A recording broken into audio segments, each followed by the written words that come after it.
mungkin kita boleh lihat ruangan-ruangan di sini. So ini di sini ada produk So kita menjual produk yang berasaskan health and beauty lah, kesihatan, kecantikan Okay, jadi ada beberapa jenis produk di sini dan juga di sini kita ada menyediakan bilik yang untuk meeting dalam skala yang kecil lah jadi ada ruangan yang disediakan untuk paru-paru distributor untuk datang sini ataupun membawa prospek-prospek lah. Okey. Jadi di sini ni ruangan kuanter lah. Ya. Okey. Ni ruangan kuanter di sini. Okey, jadi terus lanjut ini ruangan saya lah. Ya. Sorrylah bilik ni agak pas. Bilik untuk kerja. Bilik kerja Ya, bilik kerja. Okay, alright. So kat sini ini adalah ruangan meeting Ruangan meeting ya. Jadi ruangan meeting pun kita sediakan di sini tapi dalam keadaan pandemik sekarang ni ruangan meeting ni tak penuh lah. Tapi penuh. Masih ada leader-leader yang datang meeting group masih sekitar bawah 20 orang masih boleh dibuat lah. Jadi kita pun ada menyediakan ruangan surau. Ruang solat ya. Ruang solat surau untuk para distributor semualah. Dan juga ada beberapa bilik yang disediakan untuk para crown ambassador lah. Untuk konsultasi ya. Untuk konsultasi. Okey. Oke, terima kasih. Salam sehat untuk para penonton semua ya.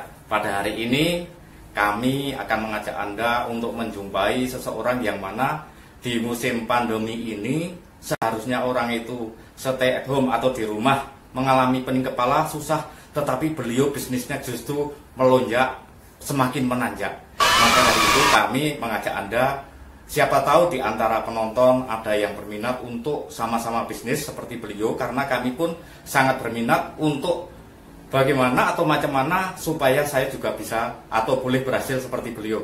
Maka Anda jangan sampai meninggalkan video ini sebelum selesai. Apa kunci-kuncinya atau strateginya boleh sukses seperti beliau. Oke, kami akan menjual langsung. Beliau bernama siapa? Saya pun belum kenal juga. Oke. Assalamualaikum Puan. Waalaikumsalam. Oh ya Puan, saya menjumpai biografi Puan, ternyata di luar sana sudah punya nama yang sangat tinggi. Karena apa? Bisnisnya sangat luar biasa. Kalau boleh tahu, Puan kenalkan nama siapa? Atau dari mana juga? Okey, assalamualaikum. Selamat petang. Nama saya Fuzia Binti Jamaluddin. Biasa orang panggil Kak Uji lah. Kak Uji ya. Oke, kalau macam itu boleh saya panggil Kak Uji ya? Boleh. Oke. Jadi saya berasal daripada Batu Cave Selangor. Oh ya, Batu Cave. Okey. Jadi gitulah. Jadi gitu ya. Jadi macam itu kalau Pak Uji lebih mesra, saya enaknya panggil Kak Uji saja ya. Sekarang gini, macam ini Kak Uji. Kak Uji di sini di musim pandemi harusnya orang mengalami susah, tapi saya nampak Kak Uji lebih happy. Nah di sini sudah berapa lama Kak Uji itu menjalani bisnis ini? Okey, alhamdulillah sebenarnya saya bersama syarikat Keling International ni sudah kurang lebih 11 tahun. Jadi yalah, memang tahun ni kita benar-benar diduga lah dengan keadaan pandemik COVID-19 ni. Okey, jadi apa yang saya lihat dekat sini, sebab apa yang kami lakukan adalah memasarkan atau memperkenalkan produk-produk kesihatan di luaran sana. Okey, jadi walaupun dalam keadaan pandemik ini COVID-19, produk kesihatan masih diperlukan oleh orang ramai. Jadi kepala, rasa pening kepala, produk kesehatan terus Kak ya. Ya, sebab sekarang ni dalam keadaan pandemik ni orang mementingkan kesihatan. Dan juga sebenarnya produk yang kita jual ini, produk kesihatan ni dia ada repeat order. Maksudnya dalam keadaan musim sekarang ini pun regular customer kita tetap sangat menguntungkan sekali Oke Kak, jadi di sini Kakak karena sudah ada repeat order dan mulai daripada syarikat Keling di sini, saya mau tanya Kak, di sini Kakak mungkin pernah bekerja di suatu syarikat, mungkin syarikat swasta ataupun kerajaan, dan apa yang menyebabkan Kak Oji ini memilih bisnis ini? Okey, jadi sebenarnya kenapa saya memilih bisnes Kalau kita kaji pun ini kata-kata daripada Nabi Muhammad sallallahu alaihi wasallam. 9 per 10 rezeki itu daripada bisnes. Jadi memang saya bekerja lebih kurang dalam 15 tahun. 15 tahun.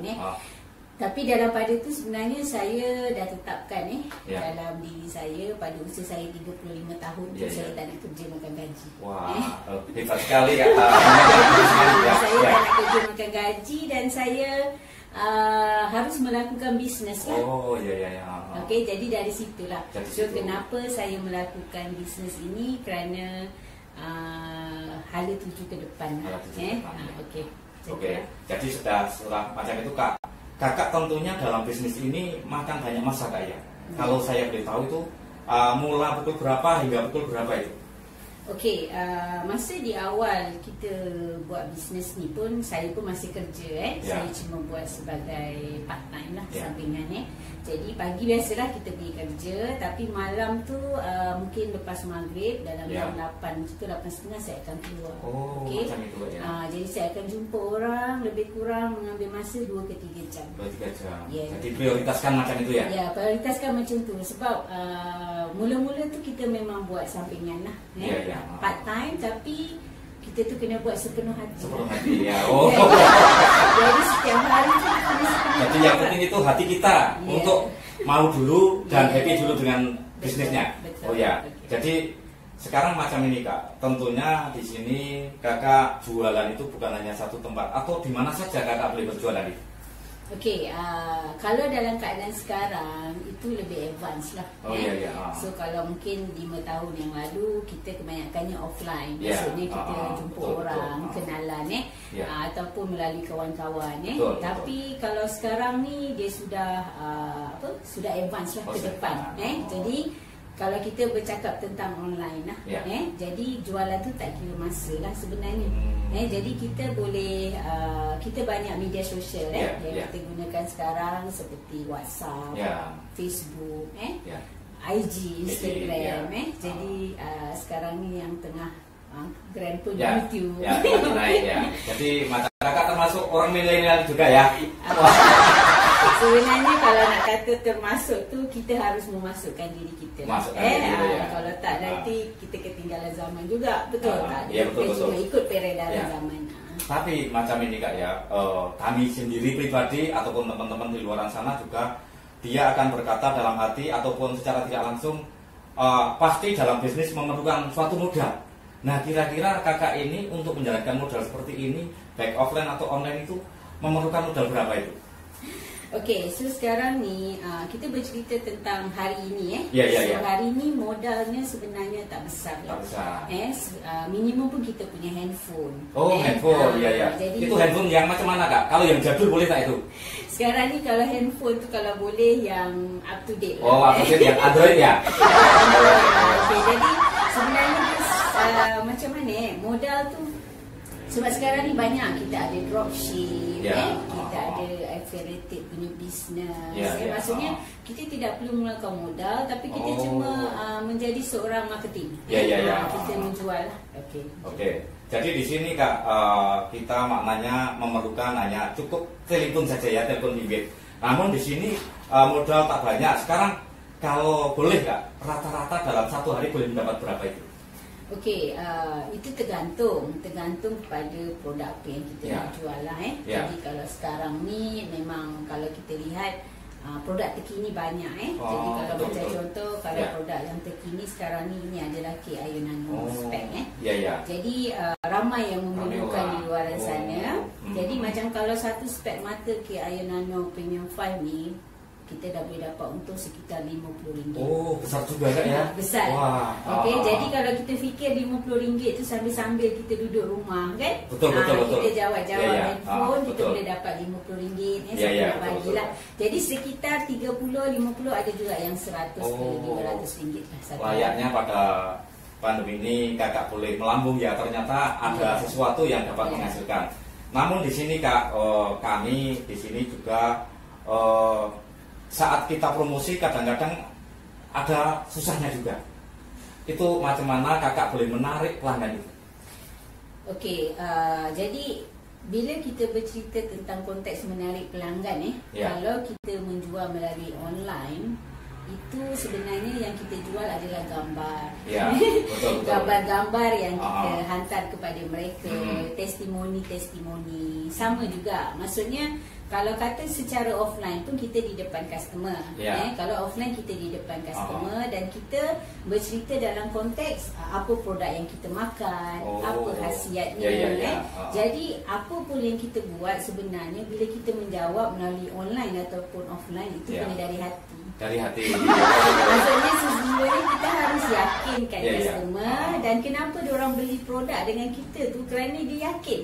Jadi berarti macam Kakak jual itu bukan jual produknya tapi manfaatnya dulu bagi pemahaman. Oke, kalau macam itu Kak, kan di sini kita memang Kakak sudah boleh jual ini, produk ini supaya laku dan memberikan manfaatnya. Tetapi bagaimana saat pelanggan itu merasa tak puas hati, bagaimana supaya solusinya pelanggan boleh puas hati dengan apa yang dijual oleh Kakak? Okey, so ini sebenarnya bergantung kepada servis kita lah. So kalau nak kata pelanggan tu tak berpuas hati, rata-rata itu bukan dari produk. Dia sebenarnya daripada servis, macam mana kita servis customer. Wajarlah mungkin di awal kalau dia makan produk mungkin ada tindak balas. Jadi apa yang perlu kita lakukan adalah follow up. Maksudnya apa follow up itu Pak? Apa follow up itu? Follow up itu maksudnya kita memberi servis selepas dia membeli produk. Jadi kita bagi pemahaman kalau terjadi seperti ini atau apa, maksudnya kita bagi pemahaman secara betul, kita hubungi lagi pelanggan itu. Bagus sekali macam itu. Dalam waktu yang sama mungkin selepas 1 hari atau 2 hari kita sendiri hubungi pelanggan. Jadi kita tanya macam mana Kak ataupun macam mana Puan dah makan produk, apa tidak balas yang Puan rasa. Jadi bila dia cakap dengan kita, kita dah tahu, okey Kak, tak apa, yang ini memang tidak balas, akan teruskan makan produk. Macam itulah. Sekarang macam ini Kak, kadang dunia sekarang itu tak tetap atau tak stabil. Macam mana untuk menghadapi sekiranya Kakak itu sudah promosi harga sekian, contoh harga 100, tetapi ternyata Kakak dari syarikat itu harganya itu naik. Bagaimana untuk solusinya itu? Okey, macam inilah kalau kita menjual sesuatu produk, sebenarnya yang sangat penting adalah tentang kualiti produk. Jadi customer kita yang menggunakan produk kita, walaupun harga naik, sebenarnya kalau produk tu sangat bagus kepada dia dan dia benar-benar memerlukan, dia pun faham dengan keadaan ekonomi hari ini, maksudnya dengan dengan nilai mata wang. Jadi tapi setakat hari ni lah dengan syarikat Keling tu naik dia tak adalah banyak. Maksudnya mungkin dalam satu produk sekitar RM3, RM4. Tapi kalau saya nampak senyumnya Kak Oji itu nampaknya malah keuntungannya yang semakin banyak ya. Oke, jadi sekarang ya seandainya di sini kan masa stay at home, di situ ramai teman-teman yang mengalami susah untuk mencari uang karena kerja tertutup atau terjadi sekatan ini itulah karena ikuti aturan supaya sehat. Nah, langkah apa yang dilakukan Kak Oji ini pada saat stay at home tetapi kok bisnisnya tetap jalan? Mungkin ada sedikit rahasianya. Okey, sebenarnya kalau kita bercakap tentang konteks bisnes di MLM ni, yang kita cari adalah tentang passive income. Kalau kita cakap pasal passive income, maksudnya walaupun kita tak bekerja tapi income tu tetap berjalan. So rata-rata yang dekat luar sana kebanyakannya active income. So bila dia tak kerja, tak adalah, tak ya, dapat uang lah. Betul, ya. Jadi itu yang kenapa saya memilih di bidang inilah. Salah satunya kerana passive income.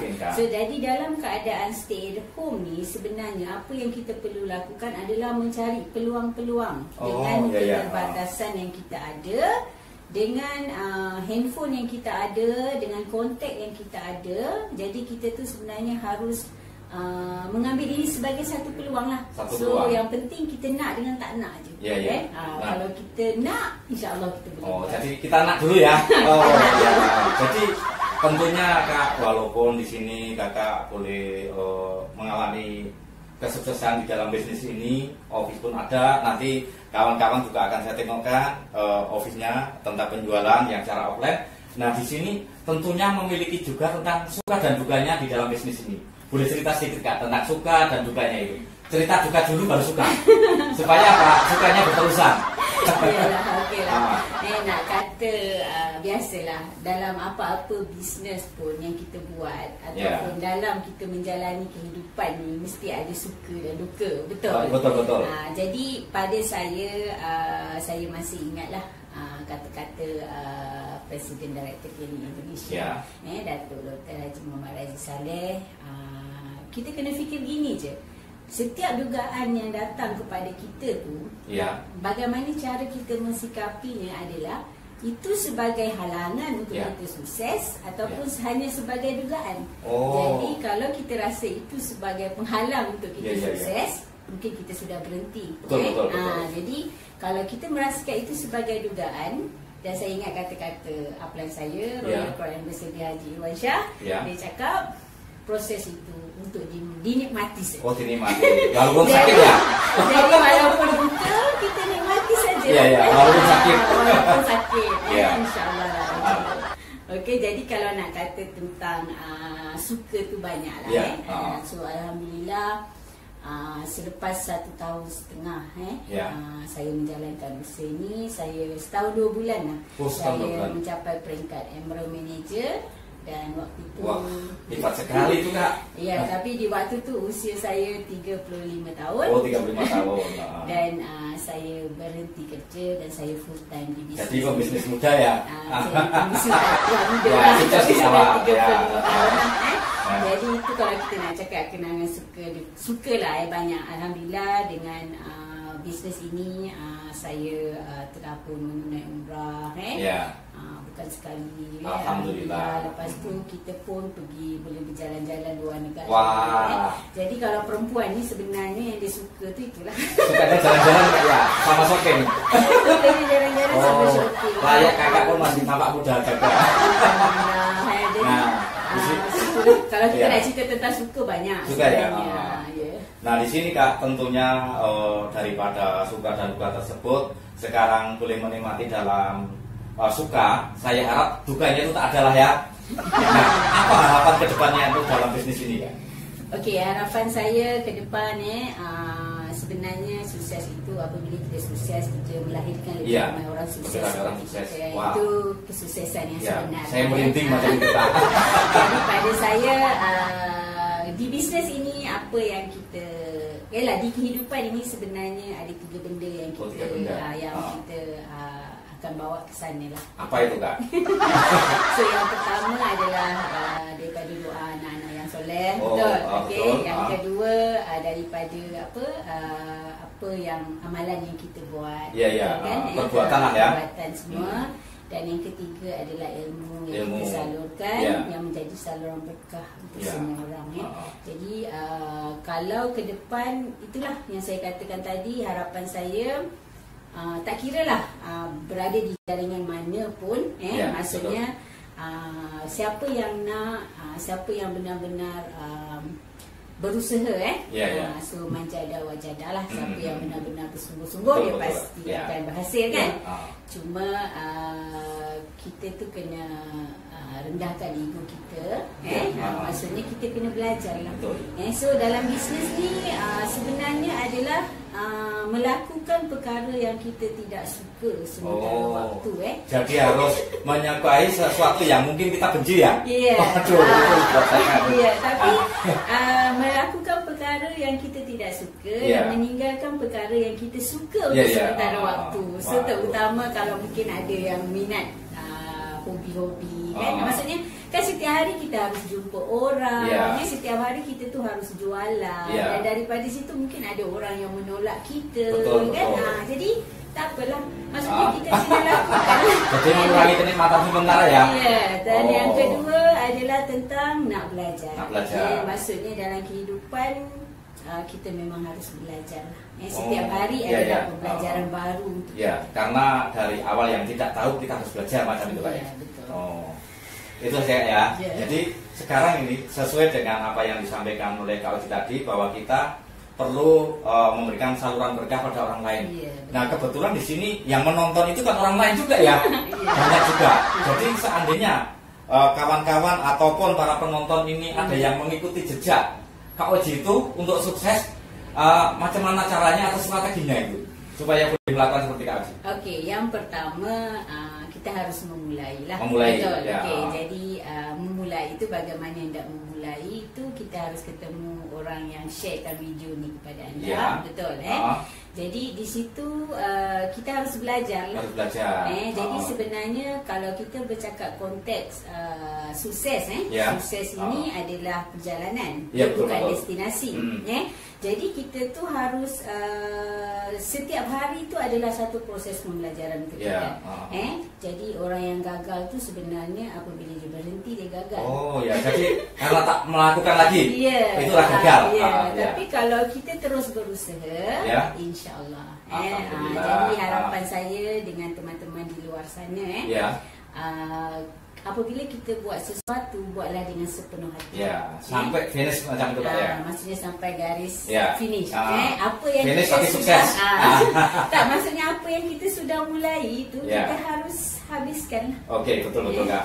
Macam itulah. Tapi di sini Kak, untuk mendukung kejayaan tentunya kita juga pasti ada sarana atau alat-alat yang diperlukan itu. Kira-kira boleh tak untuk sebutkan alat yang kita perlukan untuk bisnis itu? Kalau sekarang ni memanglah kalau nak kata alat, salah satunya sekarang ni adalah handphone lah. Satu handphone kena ada, sebab dengan zaman sekarang ni handphone kena ada. Jadi yang kedua sebenarnya dekat sini Keling ada menyediakan yang namanya K-System. Iaitu knowledge system, sistem pembelajaran. Jadi di situ nanti kita akan belajar lebih lah. Kalau saya ada pembelajaran juga Kak Kalau saya nak cerita semua kat sini nanti tak habis. Tak habis ya. Jadi 1 minggu tak habis ya. Tak habis. Jadi alatnya semua nanti boleh refer kepada orang yang sharekan dengan anda video ini. Jadi di situlah. Terus di sini Kak, alat sangat sederhana sekali karena sekarang satu rumah pun mungkin handphone boleh memiliki sampai lebih dari yang punya rumah. Contoh yang punya rumah 5, handphone kadang sampai 6, 7, 8. Betul. Bermakna alat itu sangat mudah sekali untuk didapatkan. Namun sekarang ramai orang juga yang memiliki handphone tetapi dia hanya tiap hari itu beli pulsa atau beli untuk internetnya habis. Nah di situ apa yang harus dilakukan oleh pembisnis pemula supaya boleh sukses seperti itu walaupun sudah memiliki handphone? Dia macam ni. Di zaman hari ini kalau kita melihat Facebook ke, kita melihat Twitter ke, kita melihat Instagram ke, itu sepatutnya yang kita fikir bagaimana kita harus menghasilkan uang. Betul. Jadi kalau bicara tentang kita bercakap soal bisnes, jadi ini adalah tak kira lah apa pun latar belakang kita. Betul. Sekarang ni semua ada handphone. Tak kira lah kita suri rumah ke, kita bekerja ke, betul. Tapi bila kita tengok Facebook tu, apa salahnya kalau kita iklankan sesuatu yang memberi manfaat kepada diri orang lain juga. Betul. Tentang kita share tentang produk-produk kesihatan. Betul. Jadi kalau menurut akak macam itulah. So daripada kita beli apa prepaid, kita top up, cuma kita nak tengok-tengok saja kan, itu bukan zamannya lah sekarang. Jadi kalau boleh menengok tapi menghasilkan macam itu ya. Oke Kak, daripada urian dari depan sampai tadi yang belakang ini sangat mendetail sekali. Saya hanya menginginkan pesan-pesan apa yang mau disampaikan para penonton untuk para penonton daripada kakak yang sudah bisnis ini sangat bagus sekali. Oke, silakan. Untuk yang terakhir kakak bagi pesan atau sarannya. Oke, sebenarnya kita cuma berbagi, kita cuma sharing. Yeah. Okey, apa pun yang kita lakukan dalam kehidupan ni berasaskan balik kepada jujur lah, jujur, kita harus jujur, kita harus ikhlas, dan yang lebih penting kita harus disiplin. Oh, disiplin lah ya. Jadi disiplin itu sebenarnya dalam diri kita sendiri. Jadi kalau hari ni harus iklan 3-4 kali, harus iklan 3-4 kali. Tidak boleh alasan. Tidak boleh alasan. Kalau saya di awal perjuangan dulu lagi offline, bila kita berfikir dalam konteks offline ni, saya pun masih ada gaji waktu tu, saya masih bekerja. Tapi saya kata hari ni saya harus dapat untung runcit RM50 contoh. Jadi macam mana pun saya harus menjual. Walaupun sebenarnya RM50 tu di awal pada saya tidak banyak. Betul. Tapi itu yang saya harus ada sesuatu yang mendesak diri saya untuk saya terus melakukan. Jadi yang penting sekarang ni harus disiplin, harus yakin, harus percaya, harus jujur, harus ikhlas. Dan bila kita menawarkan sesuatu produk kepada customer, sebenarnya apa yang kita tawarkan itu adalah apa yang memberi manfaat kepada dia. Kita jangan fikir kita nak untung runcit saja. Tapi sebenarnya contohlah kalau klorofil, klorofil ni sangat bagus, dia memberi manfaat kepada kita semua. Kerana satu tutup klorofil ataupun satu sudu ni hasil dia 1 kilo sayur. Sangat besar sekali tu ya. Jadi sekarang ni kita kena apa yang boleh memberi manfaat kepada orang. Jadi saling menguntungkan. Saling menguntungkan, win-win situation. Tapi macam saya cakapkan tadi, jujur dan ikhlas tu dari awal lah. Kita buat benda santai, dan kita buat benda kita rasa suka dan seronok. Itu sebab kalau saya punya hashtag, kalau di Facebook ke, kalau di IG tu adalah happy and passion. Oke kakak, kalau punya Facebook atau Instagram, boleh Facebooknya apa, Instagramnya apa, supaya ramai orang yang mengikuti kakak. Okey lah, kalau Facebook saya Jijem, Jijem, JIEJEM, sama juga dengan IG. Sama IG. So saya ada beberapa Facebook sebenarnya, tapi cukuplah dengan Jijem tu dulu. Jadi kalau ada ini saja perkongsian saya pada hari ini. Terima kasih kepada Pak Surya kerana sudi datang, tapi apa yang baik yang saya kongsikan hari ini semuanya daripada Allah. So mungkin ada salah cakap, mungkin ada tersilap, itu daripada diri saya sendiri. Terima kasih Kak Oji atas penjelasannya, perseringannya. Saya doakan semoga Kak Oji selalu sehat, panjang umur, dan rezeki semakin besar dan bisnisnya semakin memuncak. Oke, teman-teman sekalian dan para penonton, disinilah perseringan daripada Kak Oji yang mana telah memiliki kejayaan atau kesuksesan. Semoga saja nanti kita boleh jumpa lagi, minta untuk tutorialnya macam mana nak dia itu buat duit. Salam sukses buat Anda dan salam sehat. Terima kasih.